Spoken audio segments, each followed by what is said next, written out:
students, how are you all? You are most welcome to my YouTube channel Just Commerce. तो आज के class में हम सभी जो टॉपिक को समझने वाले हैं, ये टॉपिक हमने पहले भी समझ लिया है किस चैप्टर में, तो चेंज इन PSR में, ठीक है। तो वैसे तो सारा टॉपिक हम समझ ही चुके थे थोड़ा थोड़ा, तो चलिए फिर से हम स्टार्ट करते हैं। तो आज का जो हमारा टॉपिक है वो है the accounting treatment for reserves and accumulated profit. Okay, accounting treatments for reserves and accumulated profit. I hope कि आप सभी इससे रूबरू तो होंगे ही, आपको तो पता होगा ही कि इसका कैलकुलेशन हम कैसे करते हैं। तो let's get started without wasting any time. हमारा जो आज का टॉपिक है वो है the accounting treatment for reserve and accumulated profits. Okay, सबसे पहली बात कि accounting treatment for reserves and accumulated profit ये है क्या, किस चीज का अकाउंटिंग इसमें होता है एंड ये क्यों करते हैं, ठीक है। तो ये चैप्टर से हम पहले भी रूबरू हो चुके हैं इस टॉपिक से। कौन सी क्लास में? तो चेंज इन PSR का क्लास में हम सभी इसे बहुत ही अच्छे से समझे थे। एंड इन टुडेज क्लास और आज की क्लास में हम सभी इसे कैसे समझेंगे, तो देखिए हमें जानना ये है कि रिजर्व्स एंड एक्यूमुलेटेड प्रॉफिट है क्या। तो जब कभी भी कोई भी फर्म का रिकंस्टिट्यूशन होता है, एंड रिकंस्टिट्यूशन कई तरीके से हो सकते हैं, ठीक है। जब भी फर्म का रिकंस्टिट्यूशन होता है, क्यों ना वो जब चेंज इन PSR का केस हो, एडमिशन का केस हो, ओके, या फिर रिटायरमेंट हो या फिर डेथ हो, ठीक है। रिकंस्टिट्यूशन का मतलब यही होता है, अगर चेंज करेंगे प्रॉफिट सेलिंग रेशियो में तब भी रिकंस्टिट्यूशन होगा, एडमिशन करेंगे तब भी रिकंस्टिट्यूशन होगा, मतलब पुनर्गठन होगा, फिर से नियम कानून सब बनेगा, रिटायरमेंट के टाइम पे एंड डेथ के टाइम पे। ओके, तो जब कभी भी रिकंस्टिट्यूशन ऑफ फर्म होता है तब फर्म में ऑलरेडी एग्जिस्टिंग रिजर्व्स होते हैं एंड कुछ प्रॉफिट्स भी होते हैं, प्रॉफिट या लॉस होते हैं, ठीक है। कुछ रिजर्व्स एंड या प्रॉफिट्स एंड लॉस होते हैं फर्म में। तो ये रिजर्व्स और प्रॉफिट एंड लॉस जो एग्जिस्टिंग है, जो पहले से है, ये किसका है आप बताओ। अगर कोई भी दो पार्टनर है A and B, let A and B दो पार्टनर्स हैं, तो ये दोनों मिल करके बिजनेस को चला रहे हैं काफी लंबे समय से। मान लेते हैं कि A और B जो है वो 2 साल से अपने बिजनेस को रन कर रहे हैं, ठीक है, 2 साल से। तो A और B दोनों क्या किए होंगे, कैपिटल इन्वेस्ट किए होंगे फर्म में, ठीक है। एंड और तो और ये दोनों बहुत ज्यादा मेहनत भी किए होंगे, हार्डवर्क, तभी जा करके इनका जो बिजनेस है, फर्म है, इसे लोग आज जान रहे हैं और आज इनका बहुत अच्छा नेम फेम रेपुटेशन जो भी है, जो भी इनका बिजनेस चल रहा है वो कैसे चल रहा है। तो ये बिजनेस जब स्टार्ट किए थे तो इन्हें कैपिटल इन्वेस्ट करना पड़ा था, और तो और कैपिटल इन्वेस्ट करने के साथ साथ ये तब से लेके आज तक हार्डवर्क कर रहे हैं। तो तब से लेके आज तक जितना भी प्रॉफिट है, आज इस डेट तक हम मान लेते हैं, आज जो डेट है, ठीक है, आज के डेट तक, आज हमारा डेट कितना है, यस, तो आज हमारा डेट कितना है, 22 सितंबर। ओके, 22 सितंबर 2021 तक, ठीक है। A is to B, capital, hard work सब किया, और आज 21 सितंबर को इनके बिजनेस में जो प्रॉफिट है या फिर जो रिजर्व है वो किसका है, A एंड B का है। क्या अभी हम जा करके उनसे ले लेंगे? नहीं। क्यों लेंगे? क्योंकि ये तो इनका है, इनका मेहनत, इनका कैपिटल सब कुछ इन्हीं का है, तो किसी तीसरे को क्यों मिले, है ना। तो इसलिए जब रिकंस्टिट्यूशन होता है तो सब चीज चेंज हो जाता है, सब चीज चेंज हो जाता है। अगर चेंज इन PSR है तो भी ये जो रिजर्व्स या प्रॉफिट है, ये तो पुराना वाला ही रिजर्व एंड प्रॉफिट है ना, पुराना वाला रेशियो का ही मिला हुआ है ना, तो इसे पुराना वाला रेशियो में ही हम डिस्ट्रीब्यूट करते थे चेंज इन PSR में। बट इन एडमिशन एक न्यू पार्टनर आ जाता है, मान लेते हैं कि C आ गया, ठीक है, बिजनेस में। अब क्या, अब जो आज के डेट में, आज 22 सितंबर जो है, इसमें प्रॉफिट एंड रिजर्व जो अवेलेबल है, जो पहले से एग्जिस्ट है, वो क्या हम तीनों में डिस्ट्रीब्यूट करेंगे या बस A और B में डिस्ट्रीब्यूट करेंगे? तो बस A और B में डिस्ट्रीब्यूट करेंगे, क्योंकि राइटफुली A एंड B का ही वो बनता है, C का उसमें कोई राइट नहीं है। C उसमें ना कोई मेहनत किया है, ना कोई कैपिटल लगाया है इस प्रॉफिट एंड रिजर्व में। ओके, अगर इस टाइम पे रिकंस्टिट्यूशन ऑफ फर्म के टाइम पे, या फिर मान लेते हैं अभी एडमिशन के टाइम पे, अगर ये रिजर्व और प्रॉफिट को डिस्ट्रीब्यूट ना किया जाए, मान लेते हैं कि अभी ये रिजर्व और प्रॉफिट को डिस्ट्रीब्यूट नहीं करते हैं, एंड फ्यूचर में कभी या फिर जब फर्म डिसॉल्व होगा, बंद होगा, तो उस टाइम पे डिस्ट्रीब्यूट करेंगे। तो डिसोल्यूशन जब होता है ना, तो जितने पार्टनर्स होते हैं, जितना भी चीज होता है फर्म में, वो सारे पार्टनर्स लेते हैं। तो ये रिजर्व एंड प्रॉफिट भी निश्चित है कि ये तीनों पार्टनर लेंगे, A, B and C। But C को क्यों मिले, फ्री का मिलेगा क्या, सी को नहीं मिलना चाहिए ना सी को। तो यस, यही कारण है कि मतलब राइटफुली उसी टाइम पे, रिकंस्टिट्यूशन के टाइम पे ही डिस्ट्रीब्यूट कर दिया जाता है। ओके, तो आई होप कि आपको कंसेप्ट समझ में आया। ओके, तो चलिए अब हम इसे अच्छे से और समझ लेते। सो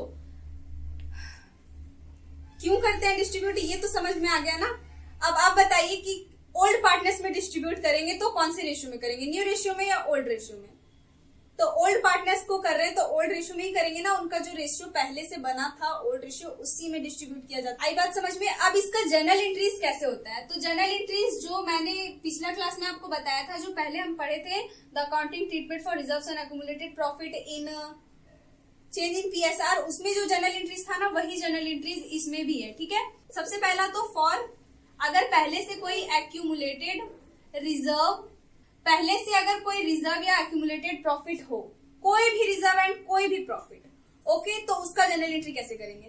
तो इसे अगर ओल्ड पार्टनर्स में डिस्ट्रीब्यूट करेंगे तो निश्चित है कि उनका कैपिटल जो है वो इंक्रीज होगा, कैपिटल बढ़ेगा, तो इसलिए इसे हम पार्टनर्स कैपिटल अकाउंट में क्रेडिट साइड दिखाते हैं। ठीक है, तो इसका आपका एंट्री हो जाएगा सबसे पहले प्रॉफिट एंड लॉस अकाउंट जो है वो डेबिट करेंगे। ठीक है, देन अगर कोई रिजर्व है, मान लेते हैं जनरल रिजर्व है, तो जनरल रिजर्व को हम डेबिट करेंगे, general reserve account debit.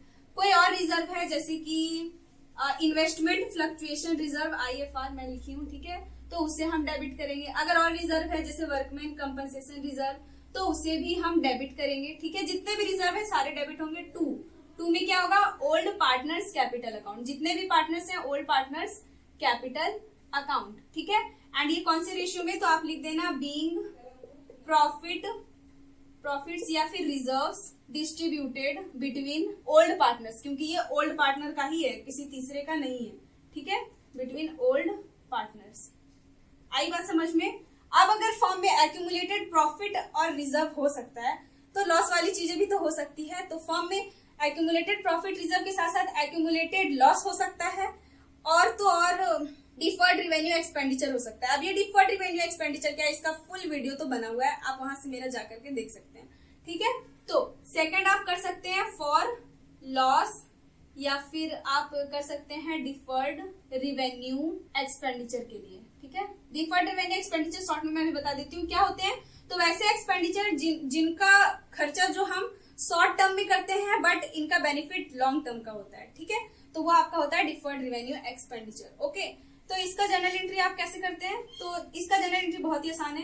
Profit and loss यहाँ डेबिट किया तो यहाँ क्या हो जाएगा, क्रेडिट हो जाएगा, तो to profit and loss account, and debit में आपका हो जाएगा ओल्ड पार्टनर्स कैपिटल अकाउंट हो जाएगा debit. Okay, and to profit and loss, या फिर टू आप लिख सकते हैं to deferred revenue expenditure, DRE मैंने लिखा है।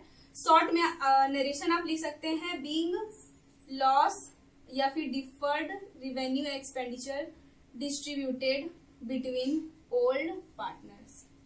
ठीक है, ये ओल्ड पार्टनर्स में डिस्ट्रीब्यूट किया गया, नरेशन लिख देना। ओके, आई होप कि आपको ये बात समझ में आ गया। अगर आपको ये नोट करना है कर लो, स्क्रीनशॉट लेना है ले लो। अभी हम इसी पे रिलेटेड एक छोटा सा क्वेश्चन को सॉल्व करेंगे, ज्यादा नहीं, 5 to 6 मिनट्स हमारे लगेंगे उस क्वेश्चन में। ओके, कर लिया नोट, तो चलिए हम क्वेश्चन को नोट करते हैं। सो क्वेश्चन क्या है, तो चलिए आप एज इट इज क्वेश्चन मेरे साथ साथ पढ़ो, तो ठीक है, हमेशा की तरह। तो क्वेश्चन है A and B are partners in a firm, A and B जो है वो पार्टनर्स है फर्म में, sharing profits in the ratio of 4:1, and उनका प्रॉफिट शेयरिंग रेशियो 4:1 है। They admitted C as a new partner, वो C का admission करते हैं न्यू पार्टनर के तौर पे। On that date there was a balance of 20,000 in general reserve. General reserve में कितना बैलेंस है, 20,000, and a debit balance of 10,000। अभी ये बात ध्यान में रखना, जनरल रिजर्व तो समझ में आता है, अब ये डेबिट बैलेंस का क्या रूल है। तो डेबिट बैलेंस मतलब लॉस, एंड अगर क्रेडिट बैलेंस बोले तो प्रॉफिट। उस क्लास में भी मैंने आपको ये बात को बताया था। ठीक है, क्रेडिट बैलेंस बोले मतलब प्रॉफिट, डेबिट बैलेंस बोले मतलब लॉस। ओके, प्रॉफिट का। Then pass necessary journal entries regarding adjustment of accumulated profit and loss. तो यहाँ पे yes, accumulated profit and loss का जर्नल एंट्री करना है। तो सबसे पहले तो आपको जर्नल एंट्री कर लेना है, सिंपल है, एकदम शॉर्ट एंड सिंपल। तो सबसे पहले जनरल रिजर्व है, तो जनरल रिजर्व का प्रॉफिट, जनरल रिजर्व को डिस्ट्रीब्यूट करना होगा। कैसे करेंगे, तो जनरल रिजर्व आप लिख दो जनरल। अभी मैंने बताया ना कि रिजर्व को हम डेबिट करते हैं, रिजर्व या प्रॉफिट को डेबिट करते हैं, तो जनरल रिजर्व अकाउंट हो जाएंगे आपके debit. To old partners capital, कौन है ए एंड बी, तो टू आप लिखेंगे A's capital account and to B's capital account. Okay, narration लिख देंगे बीइंग जनरल रिजर्व डिस्ट्रीब्यूटेड, आ रहे हैं यहाँ पे, डिस्ट्रीब्यूटेड बिटवीन ओल्ड पार्टनर्स, ठीक है, इन ओल्ड रेशियो में ही डिस्ट्रीब्यूट किया जाता है। ओके, मैंने इन ओल्ड रेशियो इसलिए लिख दिया ताकि आपको अच्छे से समझ में आए। तो यहाँ पे कितना है 20,000। ओल्ड रेशियो सबसे पहली बात है कितना, तो old ratio A and B का दिया हुआ है 4:1। ओके, तो 4:1 एंड जनरल रिजर्व है 10,000 रुपीज, सॉरी 20,000 रुपीज। तो अब आपको इसे डिस्ट्रीब्यूट करना है, तो ए को कितना जाएगा एंड बी को कितना जाएगा, तो 20,000 ऐसे आप कर लो, 20,000 इंटू 4/5, तो यहाँ पे आपका हो जाएगा 4,000 एंड 4 4s are 16, तो 16,000 ए को जाएगा एंड बी को कितना जाएगा, तो 20,000 आप कर लो। ऐसे भी 20,000 में अगर 16 माइनस हो जाएगा तो आपका 4,000 बचेगा, ठीक है। तो यहाँ पे आप क्या करेंगे, ए के कैपिटल के सामने 16,000, बी के कैपिटल के सामने 4,000 and it is our 20,000। Okay, I hope कि आपको समझ में आया ये बात। देन आगे क्वेश्चन में क्या लिखा है, तो ये तो पहला एंट्री था। सेकंड क्वेश्चन में आगे लिखा हुआ है कि अब लॉस है, मतलब डेबिट बैलेंस ऑफ प्रॉफिट, इसका मतलब कि लॉस। क्रेडिट बैलेंस बोले मतलब प्रॉफिट, डेबिट बैलेंस बोले मतलब लॉस। और लॉस को किधर दिखाते हैं, तो प्रॉफिट का जस्ट अपोजिट। प्रॉफिट डेबिट में दिखा रहे हैं, मतलब लॉस को हम कहाँ दिखाएंगे, क्रेडिट में दिखाएंगे। ये पार्टनर के कैपिटल को घटाता है।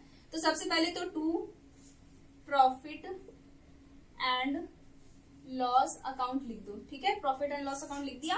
अब यहाँ पे लिख दो सीधा A's capital account and B's capital account. Okay, ये हो जाएगा आपका डेबिट एंड ये भी हो जाएगा आपका डेबिट, ठीक है।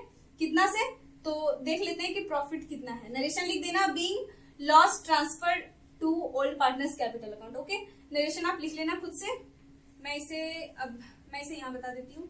तो आपका लॉस कितना दिया हुआ है क्वेश्चन में, 10,000 रुपीज का। तो 10,000 रुपीज कौन से रेशियो में, 4:1 का रेशियो में, ठीक है।